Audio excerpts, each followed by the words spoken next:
micro la prochaine fois, ce serait sympathique. J'ai l'impression d'être punie.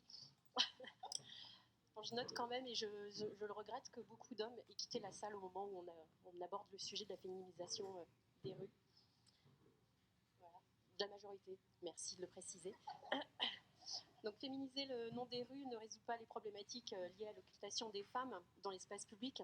En effet, si l'objectif de la féminisation des rues est de rendre les femmes plus visibles dans l'espace public, alors pourquoi ne pas dénommer plutôt un boulevard ou un pont, comme par exemple le pont de Fil, qui n'a pas vraiment de nom. Donc c'est une proposition que nous pouvons vous faire, puisque la visibilité des femmes ne doit pas être anecdotique. Il est d'autant plus légitime de se poser la question: quel est l'objectif de cet affichage si l'éclairage est éteint ?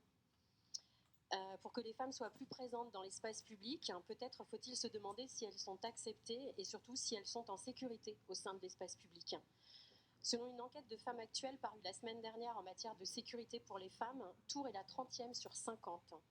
Je pense qu'il est temps de prendre ses responsabilités et peut-être d'écouter. Pardon, c'est très gênant en fait. Peut-être qu'il est temps de prendre ses responsabilités et de proposer une alternative à la politique de sécurité actuellement menée. Ce sont les femmes les premières victimes de l'insécurité. Selon YouGov, en 2022, ce sont 73% des femmes qui déclarent ne pas se sentir en sécurité dans une rue mal éclairée et ou déserte. À l'échelle européenne, ce sont 83% des femmes âgées entre 16 et 29 ans qui évitent de se retrouver seules dans certains endroits, soit de se rendre dans certaines rues de quartier.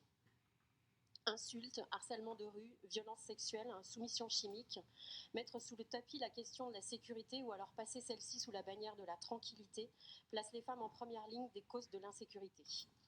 L'éclairage a été créé pour renforcer les mesures de sécurité et de surveillance policière. Comment peut-on justifier ce bond en arrière ? Toutes les études montrent qu'il y a un lien entre éclairage public et sécurité des piétons. Tours est une des villes en France où il y a le plus de femmes.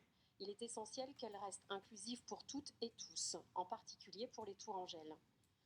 Les femmes ne doivent pas être tributaires des économies de la ville. Les femmes ont le droit de rentrer tard du travail, de partir en soirée, de rentrer tard le soir. La liberté de déplacement est un droit fondamental qu'on ne peut renier à l'échelle locale. En conclusion, je dirais que féminiser le nom des rues, c'est bien, mais les éclairer pour les mettre en sécurité, c'est mieux.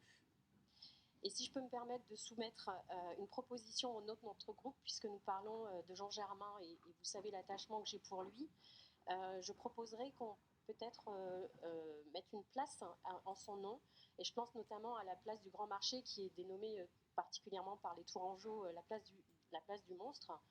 Et je sais qu'il affectionnait particulièrement cette place, et notamment il y déjeunait à chaque foire à l'ail. Je pense qu'il serait intéressant de la dénommer autrement et qu'elle ait une autre image pour les gens, avec un artiste qu'il avait par ailleurs choisi pour être placé sur cette place.